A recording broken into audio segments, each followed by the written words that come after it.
Hello viewers, আপনারা আমার এই স্ক্রিনে যে থাম্বনেলটা দেখতে পাচ্ছেন, র্যাগলিন মিট, এটা হচ্ছে শিরোনাম। এই শিরোনামে আপনাদের যে টিউটোরিয়ালটা তৈরি করছি, আপনাদের ভিতর থেকে কমেন্টস করেছেন যে এই র্যাগলিনটা কীভাবে মিট করতে হয়। আসলে র্যাগলিন মিটটা একটু প্রবলেমই বটে, তো আমি যতটা ইজি ওয়েতে করা যায় ঠিক সেভাবেই দেখাচ্ছি।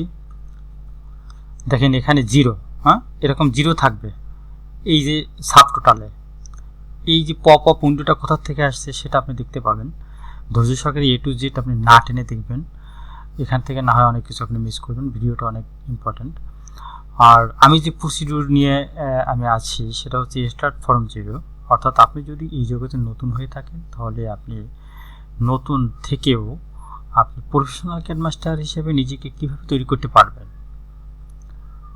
সেটা এই ক্যাড অ্যান্ড প্যাটার্ন চ্যানেলই আপনি পাবেন।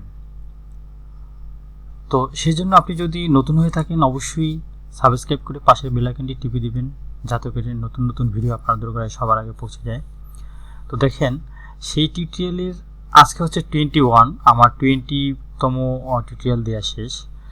আপনি আমার যদি চ্যানেলের ভিতর ঢোকেন তাহলে আপনি আমার অনেকগুলো কন্টেন্ট পাবেন। তার ভিতরে এটা হচ্ছে এই যে স্টার্ট ফ্রম জিরো, এরকম আরও 20টা টিউটোরিয়াল দেওয়া আছে। সেই টিউটোরিয়ালগুলো যদি আপনি A to Z দেখেন, অসংখ্য ভিডিও দেওয়া, তার ভিতরে আপনি যদি নতুন হয়ে থাকেন, একদম নতুন, তাহলে আমার এই যে 1 থেকে 20 পর্যন্ত যে ক্লাসগুলো আছে এগুলো আপনি দেখবেন আপনি কিভাবে আপনি নিজেকে আপডেট করবেন সেটা আপনি পেয়ে যাবেন। তো আমি এর ভিতরে আমি এখন র্যাগলিনটির একটা টিউটোরিয়াল দিব ভাবছি। তো এর ভিতরে যেহেতু একজন কমেন্টস করেছেন, আমি ওই র্যাগলিনটিটা এটার পরের টিউটোরিয়াল নিয়ে আসবো। তো আমি এখন আপনাদের দেখাবো হচ্ছে এটা, কীভাবে এই গ্রেডিংয়ের এই সারকামটা বডির সঙ্গে স্লিপের যে হেড থাকে এই গ্রেডিংটা কীভাবে আপনি মিট করবেন। তো আসুন, আমি অটোটেক সফটওয়্যার ওপেন করে রেখেছি। আমি একটা এখানে ফাইল থেকে একটা বের করে নিই। আমি র্যাগলিনটি এর একটা টিউটোরিয়াল এর আগে করেছিলাম।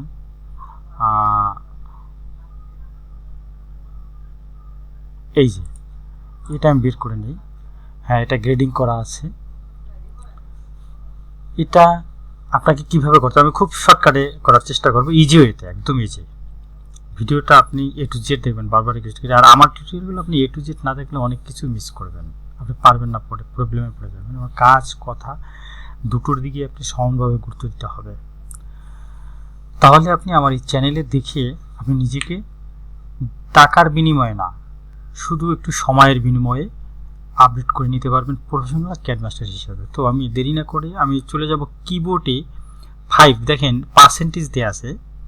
এই পার্সেন্টেজের সঙ্গে যে 5 কিটা আছে সেটা আমি প্রেস করব। দেখেন তাহলে একটা পপ আপ উইন্ডো চলে আসবে, কম্পেয়ার লেন্থ। এই কম্পেয়ার লেন্থ মানে কি, আমি একটা পার্টের যে লেন্থ সেটা থেকে আরেকটা পার্টের কম্পেয়ার করব, তাহলে না আমি ডিফারেন্সটা পেয়ে যাব এখানে। হ্যাঁ, তো আমি ফ্রন্ট পার্টে চলে আসি। ফ্রন্ট পার্টে দেখেন আমি যদি এখান থেকে মাউস ট্র্যাক করেন, এখানে মাউস প্রেস করবেন, মাউস প্রেস করে ট্র্যাক করে ঠিক এখানে ছেড়ে দেবেন। ছেড়ে দেওয়ার পরে এখানে যে প্লাস আছে এই প্লাসটা আপনি প্রেস করবেন। দেখেন তাহলে আমার এখানে আমার যে সারকাম সাইজ ওয়াইজ সেটা চলে আসছে। হ্যাঁ, 23.3, 24.29, 25.29, 26.3, 27.32, এটা হচ্ছে প্রত্যেকটা আর সারকাম। হ্যাঁ, ফন্ট আর্ম হলে সারকাম, ফন্ট র্যাগলিনের সারকাম। তো এখানে বেস সাইজ হচ্ছে 25.29।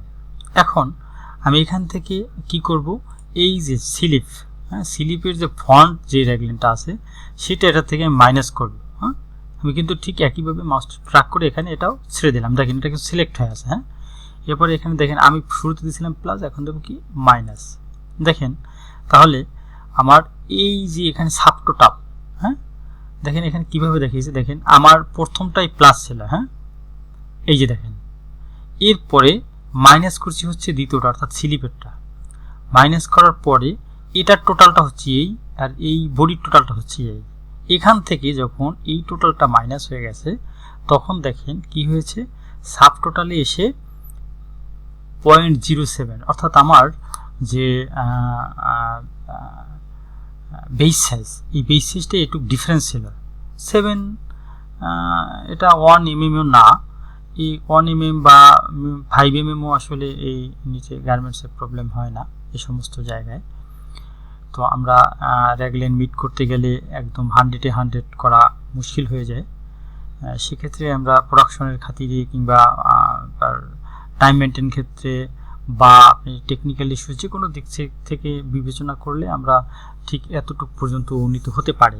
একটু ডিফারেন্স 1 মিলি, 1.5 কিংবা 0.25, 1.5 না 0.15 সরি 0.25, 0.5 পর্যন্ত আমরা মানে অ্যালাউ করি। আচ্ছা, তো এখন আমার টার্গেট রাখতে হবে কি এই জায়গাটায় সবগুলোতেই কি হবে 0.07 কিংবা 0, যেহেতু ডিফারেন্স 1 মিলিও না, সেক্ষেত্রে 0 হলো এনাফ। তো আমরা খুব সহজভাবে একটা কাজ করব। দেখেন আমি শুরুতে বডিটা নিছি, বডিতে হচ্ছে আমার এখানে যে সারকামটা আছে আমার স্লিপে, সেই সারকামটা হলেই তো আমার এনাফ, এখানে এটা প্রবলেম হয় না, তাই না? ব্যাপার হচ্ছে আমরা যখন রেগলাইন করে থাকি তখন গ্রেডিংটা যখন দেই তখন আমরা কিন্তু বডিতেই সাধারণত প্রাধান্যতা বেশি দেই। এটার উপরে বেস করে আমি এই স্লিপের আন্ডারআর্মের এখানে গ্রেডিংটা দিয়ে থাকি। তো আমরা বডিটা এই জন্য কোনো কি করব না, চেঞ্জ বা ডিফারেন্স যাই আসুক করব না, বডিই থাকবে। শুধু স্লিপেরটা আমরা চেঞ্জ নিতে পারবো, কারণ স্লিপের আমার এই আন্ডারআর্মের কোনো এখানে মেজারমেন্ট নেই বা মেজারমেন্টের গ্রেডিং নেই, সরি। তো আমরা সেক্ষেত্রে স্লিপের আমরা চেঞ্জ করব। তো স্লিপে কী হয়েছে দেখেন, আমরা এখানে 25.29, আমরা এখানে 25.22 হচ্ছে বেস সাইজ। খুব খেয়াল করে আমার কথাগুলো শুনবেন। এখন আমি যদি চাই যে স্লিপে বডিতে যা আছে স্লিপে তাই রাখবো, তাহলে আমাদের প্রবলেমটা সলভ হয়ে যায়। তো সেজন্য আমি স্লিপে কাজ করব। আপনি পেন টুল না সরি এই যে মেজারমেন্ট টিপটা কন্ট্রোল ডি প্রেস করবেন কিবোর্ড থেকে, এরপরে ঠিক এখানে চলে আসবে। ঠিক এই যে আসার পরে আপনাকে কি করতে হবে, এখানে যাবেন সেগমেন্ট লেন্থ এডিট, এখানে যাওয়ার পরে কি করতে হবে আপনাকে, আমি যেহেতু লাস্ট আমার আমার আমার কোনটা ছিল, এটা হচ্ছে ফার্স্ট, তাই না? এটা হচ্ছে লাস্ট। সেক্ষেত্রে আমরা লাস্টটা হচ্ছে সিলেক্ট করব। এরপরে এখানে দেখেন বেস সাইজ অনলি আছে, আমি শুধু বেস সাইজটা চেঞ্জ করব না, এখানে টিক চিহ্নটা তুলে দেব। মানে আমি বেস সাইজ অনলিতে টিক চিহ্নটা তুলে দিলে তার মানে কি অল সাইজ। এখন আমি অল সাইজ নিয়ে কাজ করব। দেখেন এই এক্স স্মলে আমি কি লিখব, এক্স স্মলে আমার বডিতে আছে 23.3, আমার স্লিপও আমি তাই নেব, কারণ ডিফারেন্স তো 1 মিলি, নো প্রবলেম, আমি সেটা নিতে পারি। অথবা আপনি এটাও পারেন, যেমন আপনি 23.3 আমি ক্যালকুলেটরটা নিয়ে আসি, আপনাকে একদম সহজভাবে আপনি প্রফেশনালি কীভাবে কাজ করবেন আমি জাস্ট সেভাবেই দেখাবো। দেখেন এখানে আপনার আছে 23.3, আমি এখান থেকে যদি মাইনাস করি হচ্ছে কত, আমার বেস সাইজের ডিফারেন্স কত 0.07, আমি 23.23 নেব, এখানে নেব হচ্ছে 23.23, ক্লিয়ার? আচ্ছা, এরপরে আমরা যাব হচ্ছে স্মলেও আমরা কি করব দেখেন 24.29, এই 24.29টা আমার স্লিপও নিয়ে আসতে হবে। তো আমি ওই রকম বেস সাইজেরটা মাইনাস করব 24.29, এখান থেকে মাইনাস করব হচ্ছে এই যে বেস সাইজের এই সাব টোটাল যেটা ডিফারেন্স 0.07, তাহলে কত হয় 24.22, আমি এখানে দেব 24.22, ক্লিয়ার? আচ্ছা, এরপরে আমরা লার্জে চলে আসব। লার্জে আমার কত আছে বডিতে 26.3, এখান থেকে মাইনাস করব হচ্ছে কি এই সেই বেস সাইজের ডিফারেন্সটা 0.07, 1 মিলিও না, তাহলে 26.23, তো আমি এখানে দেব 26.23। এরপরে ডাবল এক্সেলে কি করব আমরা, এখন আমি এই তিনটে সাইজ তো আমি এই বেস সাইজের উপর বেস করে দেখিয়েছি। এখন ডাবল এক্সেলটা মানে সরি শুধু যে এক্সেল, এই এক্সেলটা আমি যা আছে তাই বসিয়ে দিই আপনাকে ডিফারেন্সটা দেখানোর জন্য। এখানে 27.32 আমি এখানে 27.32 দেবো, এখান থেকে কোনো চেঞ্জ করবো না। এখন এই লাস্ট যে হরিজন্টাল এটা দিয়ে আমি কি করব, ওকে করে দেব। দেখেন আমি এখানে কি মিস্টেকটা করে ফেলেছি কি দেখেন, আমি কিন্তু লাস্ট দিয়েছি, আমি এদিক থেকে টেনেছি তো এই জন্য লাস্ট হয়ে গেছে, মানে লাস্টের এটা হয়েছে, কারণ আমি এদিক থেকে শুরু করেছিলাম, তার মানে আমার শুরুটা দেওয়া উচিত ছিল। যাই হোক দেখাচ্ছি আমি। এখন আমরা যদি আপডেট দিই, আপডেট দিলে দেখেন কি হয়, আমার ডিফারেন্সটা দেখছেন মিলে যাচ্ছে, তাই না? তো এখন আমরা বেস সাইজে আমার 0.07 ছিল, আমি কিন্তু ওই তিনটা ওই 0.07ই ডিফারেন্স রেখেছিলাম, আর যে বড় যে সাইজটা সে সাইজটা আমি যা প্রয়োজন তাই দিয়েছিলাম, যদি ওটা 0 আছে। ক্লিয়ার? তো ডিফারেন্সটা এরকম। তো এখন আমরা এখানে যদি এভাবে কাজটা করি, আমরা একটু ব্যাগে চলে যাব, কন্ট্রোল জেড দিলে আপনি ব্যাগে চলে যেতে পারবেন। আমরা তার মানে আমরা এখান থেকে শুরু করেছিলাম এই, তাই না? তো এখানে আমরা আবার চলে আসি, এখানে দিয়ে এরকম করব। এরপরে এখানে আমরা দিব হচ্ছে এই সাইজগুলো, হ্যাঁ 23.3,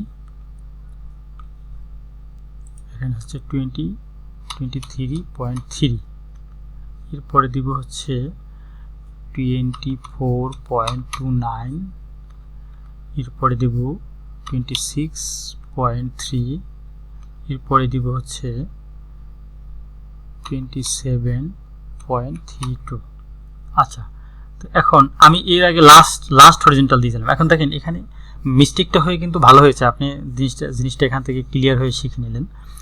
লাস্ট হরিজন্টাল আমি এখান থেকে কিন্তু এই আপনার মেজারমেন্ট টিপ দিয়ে এখান থেকে শুরু করে এখানে শেষ করেছি, তার মানে এটা লাস্ট ছিল। তো লাস্ট দিলে এখানেই ডিফারেন্স হয়ে যাবে, আর যেহেতু আমি এখান থেকে শুরু করেছি এটা ফার্স্ট, এই জন্য আমি ফার্স্ট হরিজন্টাল দেবো। ক্লিয়ার? এখন আমি ওকে দেবো। আপনি এখানে তাকিয়ে থাকেন, এটা সব 0তেই থাকবে, দেখবেন এটা বড় ছোট হয়ে যাবে। এই যে দেখতে পাচ্ছেন এখানে কিন্তু চেঞ্জ হয়েছে। এখন আমি যদি এখানে আপডেট দিই তাহলে দেখেন এখানে কিন্তু সবগুলো 0 হয়ে গেছে। এখন সবগুলো 0 কেন হলো? কারণ এখানে যা বলিতে ছিল আমি স্লিপে তাই রেখেছি, এই জন্যে। কথা হচ্ছে আপনি বেস সাইজের যে ডিফারেন্সটা, আপনি সেই ডিফারেন্সটাই এগুলো করবেন, যেটা আমি কিছুক্ষণ আগে করলাম। সবসময় মাথায় রাখবেন বেস সাইজের সাথে সব কিছু মিল রাখতে, তাহলে আপনার শেপ মানে আপনার বেস সাইজ তো আপনার পিপিএ প্রুফ অর্থাৎ প্যাটার্ন প্রুফ, সেক্ষেত্রে আপনি ওই বেস সাইজ যদি রঙও থাকে আপনার সব সাইজ রঙে রাখতে হবে, এটা মাথায় রাখবেন। কারণ আপনি তখন কথা বলতে পারবেন যে আমার এটা তো এই প্রুফ, যখন সিনিয়রদের সাথে এটা নিয়ে যদি কোনো সভা সমাবেশ বসে তখন। আচ্ছা, তো আমি নিশ্চয়ই বুঝাতে পেরেছি। তো আপনি এখন বাসায় বসে ট্রাই করবেন ব্যাকপার্টটা কীভাবে করা সম্ভব সেটা, তাই না? তো এতক্ষণ দর্শক সহকারে দেখার জন্য ধন্যবাদ। পাশে থাকবেন সেই আশায় আজকে শেষ করছি। পরবর্তী ভিডিও দেখার জন্য আমন্ত্রণ জানাচ্ছি, এবং আরও সুন্দর একটা টিউটোরিয়াল নিয়ে। এতক্ষণ ভালো থাকবেন। Thank you for watching. আচ্ছা, এখন আমরা ব্যাক পার্টটা কী করবো দেখেন, আমি এখানে ঠিক এই জায়গাটায় আমি যা করেছি, হ্যাঁ সেটা আমি এখানে আপডেট দিয়ে পেয়েছি। এখন আমি এটা সেভ দিব, কন্ট্রোল এস দিয়ে সেভ দিয়ে দেবো। হ্যাঁ, এরপরে আমি এটাকে কী করবো, শিফট সি প্রেস করে আমি এখানে শিফট ভি দিয়ে দেব। আচ্ছা, এখন আমি ব্যাগটা একটু চেক দেব। ব্যাগটা তো ওটা হয়ে গেছে, এখন দেখি ব্যাগে কি হয় ডিফারেন্সটা। হ্যাঁ,